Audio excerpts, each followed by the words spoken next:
Morning everyone. हम लोग अपना चैप्टर कौन सा आज जो चल रहा है रिसेंटली, कौन सा चैप्टर चल रहा है हम लोग का? इलास्टिसिटी डिमांड चल रहा है। हम लोग इलास्टिसिटी डिमांड में काफ़ी कुछ कवर कर चुके थे और प्राइस इलास्टिसिटी डिमांड की मीनिंग पढ़ लिया, उसका फॉर्मूला पढ़ लिया। तो अब हम लोग degree of price elasticity demand पर है। इसी को हम लोग type of price elasticity demand कहते हैं। क्या कहते हैं? Types of price elasticity of demand कहते हैं। ठीक है, हम लोगों ने प्राइस डिमांड में मीनिंग पढ़ लिया था लास्ट लेक्चर में। और इससे पहले हम लोगों ने ये जाना टाइप ऑफ इलास्टिक डिमांड में कितना होता है। 3 तरह के होते हैं, प्राइस, इनकम एंड क्रॉस। इसके प्राइस के अंदर कुछ सब पॉइंट्स होते हैं, सब टाइप्स, जो कि हम कवर कर रहे हैं, जो कि ये है डिग्री टाइप प्राइस डिमांड। ठीक है, ये सब पॉइंट भी कह सकते हैं। अब उसके बाद प्राइस डिमांड में मीनिंग कवर कर लिया था, जो कि ये है लास्ट लेक्चर में। और इसके ड्राइव फॉर्मूला कैसे ड्राइव होता है वो हम लोगों ने पढ़ लिया था। इसके साथ साथ हम लोगों ने कवर किया लास्ट लेक्चर में perfectly elastic demand and perfectly elastic demand. आज हम लोग क्या कवर करना है? Unitary elastic demand. चलिए,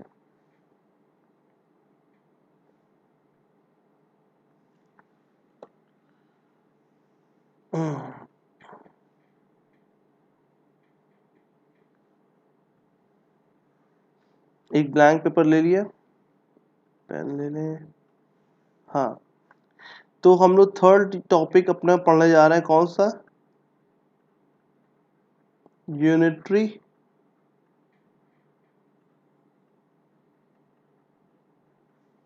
ऑफ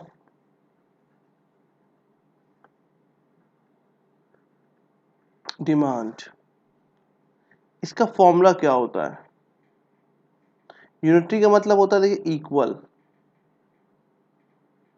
बराबर से। चेंजेस का मतलब तो ऑलरेडी हम आपको बता ही चुके हैं क्या होता है। इलास्टिसिटी का मतलब तो ऑलरेडी हम बता चुके हैं क्या होता है, चेंजेस। जिससे इसका साइन होता है डेल्टा, ट्राइंगल से जो बना है वो क्या होता है? डेल्टा। किसमें? डिमांड में। तो इक्वल चेंजेस होता है डिमांड प्राइस, मतलब दो चीज की बात कर रहे हैं, प्राइस है एंड काउंटर डिमांड है, जिसके बीच में चेंजेस होगा, चाहे वो बढ़े चाहे घटे, वो इक्वल टू चेंजेस किसमें होगा? घटे या बढ़े। तो इसकी मीनिंग क्या बनी? मीनिंग क्या बनी? The change percentage change in quantity demand equal to percentage change in price of the commodity। इसी को मीनिंग में लिखने वो यही मीनिंग बन गई। स्टार्टिंग कैसे होगी? When percentage change in quantity demand of the commodity equal to the percentage change in the price of the commodity is called unitary elastic demand. अब परसेंटेज की जगह हम लोग क्या वर्ड यूज कर सकते हैं? डिग्री ऑफ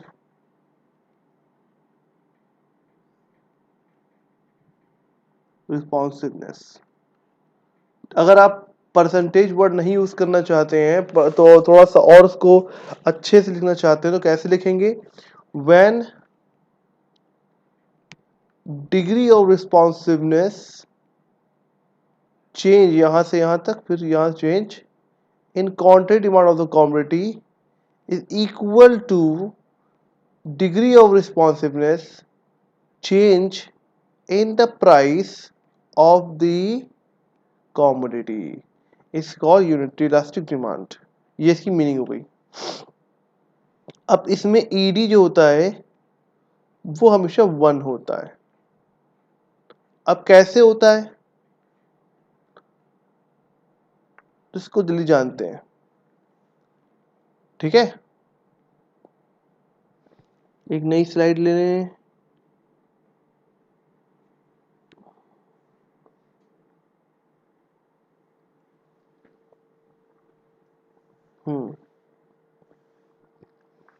अब देखिए दो चीजें हैं, प्राइस है एंड क्वांटिटी डिमांड है। प्राइस मान लीजिए 100 से हो गई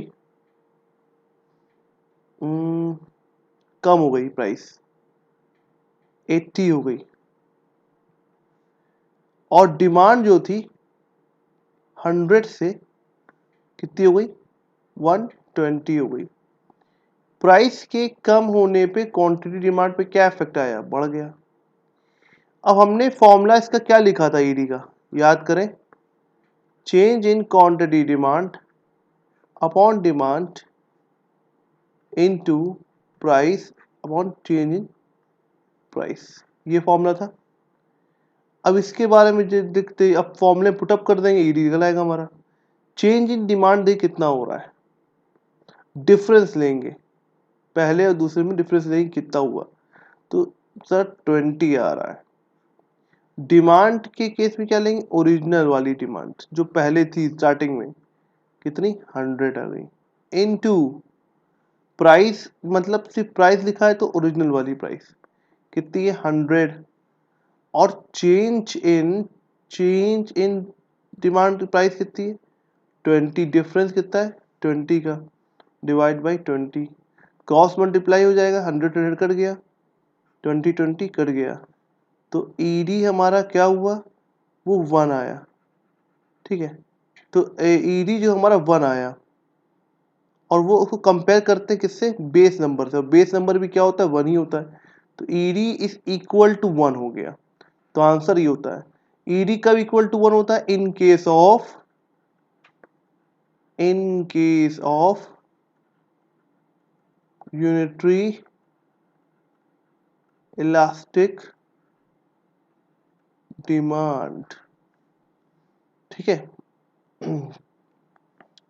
उसके बाद नेक्स्ट, अब क्या, नेक्स्ट टॉपिक कौन सा हमारा, more the unitary elastic demand, इसे इलास्टिक डिमांड भी कहते हैं।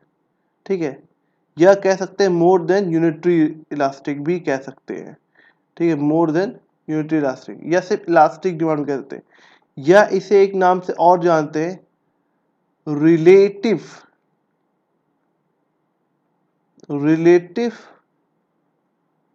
Elastic demand. अब इसकी मीनिंग में ही, इसकी हेडिंग में ही इसकी पूरी मीनिंग छुपी हुई है। चले भाई इसको भी जान लेते हैं कैसे है। हम लोग कौन सा टॉपिक पढ़ा, रिलेटिव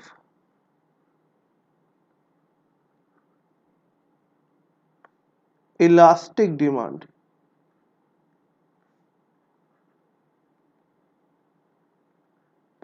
और रिलेटिव मतलब होता है दोनों में, मतलब प्राइस में भी एंड क्वांटिटी डिमांड में भी चेंजेस हो रहा है। इलास्टिक मतलब चेंजेस जो होगा वो, और किस में हो रहा है, डिमांड में। तो मतलब कह रहा है कि तो पर से प्राइस देखो, अब इसमें प्राइस में भी चेंजेस है एंड क्वांटिटी डिमांड में भी चेंजेस है।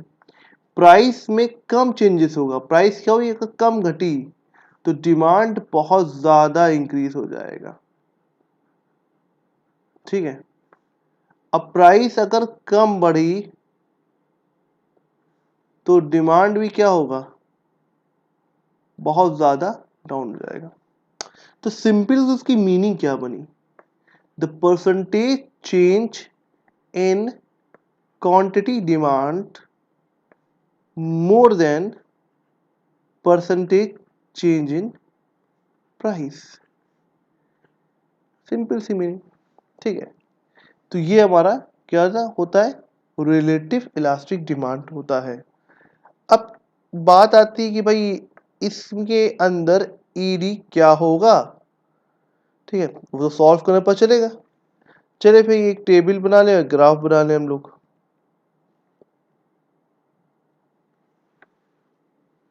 एक टेबल और एक ग्राफ बना लेते हैं, प्राइस है और फिर वही क्वांटिटी डिमांड है। अब सपोज कीजिए प्राइस कम हो रहा है 10 से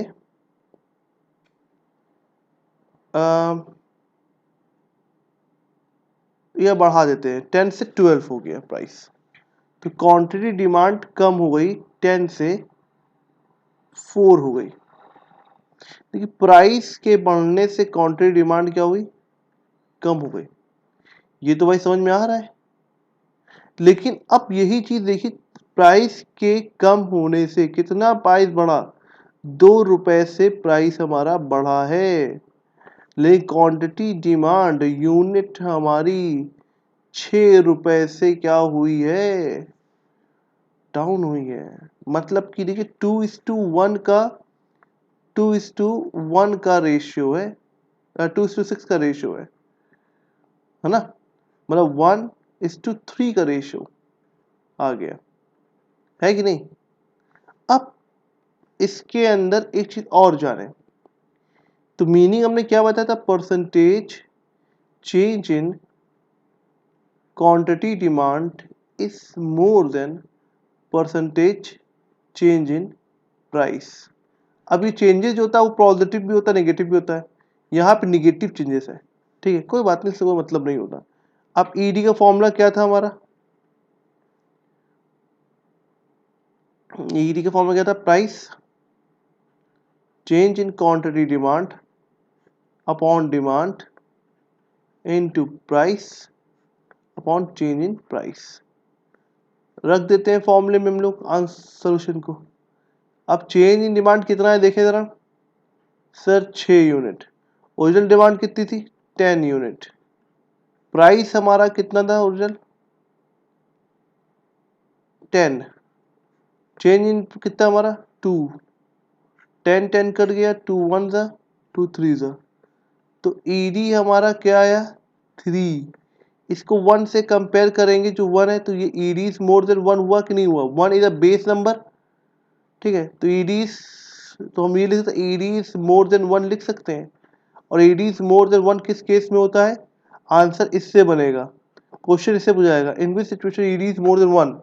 तो आप लोग क्या लिखोगे, in case of relative elastic demand और द इलास्टिक डिमांड, एंड ये लिख सकते हैं the more than unitary elastic demand कि केस में ईडी मोर देन 1 होता है, ठीक है। ये 3 सिचुएशन में ईडी मोर देन 1 होगा। अब नेक्स्ट टॉपिक हमारा क्या है, इसी का उल्टा, last, relative in elastic demand. इसका उल्टा हो जाएगा। इसकी मीनिंग क्या बनी, percentage change in quantity demand is less than percentage change in price. अब की प्राइस आज चेंजेस होगा, डिमांड में कम होगा, ठीक है। तो प्राइस हमारी पी है और क्वांटिटी डिमांड हमारा है। फिर एक लाइन खींचेंगे हम लोग, प्राइस में चेंजेस है 10 से 18 ले लो, और डिमांड हमारी 10 से 9 ले लेते हैं या 8 ले लेते हैं, चलो ठीक है। तो ये प्राइस के बढ़ने से क्वांटिटी डिमांड क्या हुई है, कम हुई है। फिर से फॉर्मूला लिखे हम लोग, क्या है formula, ED is equal to change in quantity demand upon demand into price upon change in price, ठीक है। चेंज डिमांड कितना है हमारा, डिफरेंस, तो डिफरेंस 2 का है, तो यहां लिख दिया 2। डिमांड कितना है हमारा 10, 10। प्राइस कितनी है हमारी 10, यानी 10। और चेंज डिमांड कितना हमारा 8, चेंजेस 8 का है, 8। 10 10 कट गया, 2 1 जा 2 4 जा, तो ईडी इज इक्वल टू 1/4, और इसी को कन्वर्ट कर दे, डिवाइड कर दे अगर 4 से, तो 0.25 आएगा, ठीक है। तो ईडी क्या है हमारा 0.25। अगर इसको 1 से कंपेयर करें तो 1 ज़्यादा बड़ा है, तो ईडी इज मोर देन 1 आएगा नहीं आएगा, तो answer is ED is more than 1, it is less than 1, sorry ED is less than 1, ठीक है।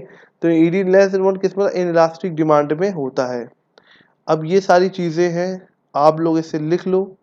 ये सब परफेक्टली इलास्टिसिटी का डिमांड कर्व है, इसकी प्रॉपर्टीज है। उसके बाद हमारा नेक्स्ट कौन सा है, परफेक्टली इनइलास्टिक है, इससे ग्राफ है, सब आप लोग कॉपी लिख लो। यूनिटरी इलास्टिक, इसका ग्राफ है, बाकी समझा दिया हमने, ठीक है। ग्रेटर देन, इसी को इलास्टिक डिमांड कहते हैं, रिलेटिव इलास्टिक भी कहते हैं, उसका ये है, इसे भी लिख लें आप लोग। उसके बाद हमारा पॉइंट इलास्टिक डिमांड शुरू हो जाएगा, ये लेस देन, ठीक है, रिलेटिव इन इलास्टिक डिमांड, ठीक है। ये less than unitary elastic demand को हम लोग क्या कहते हैं, इन इलास्टिक डिमांड भी कहते हैं। लिख दे रहा हूँ मैं यहाँ पर, इसी को हम लोग क्या कहते हैं, इन इलास्टिक डिमांड और रिलेटिव इनइलास्टिक डिमांड भी कहते हैं। क्लियर है? तो आज हमने टॉपिक कवर कर लिया, कल नेक्स्ट लेक्चर में हम लोग पॉइंट इलास्टिक डिमांड पढ़ेंगे, ठीक है। Thank you class.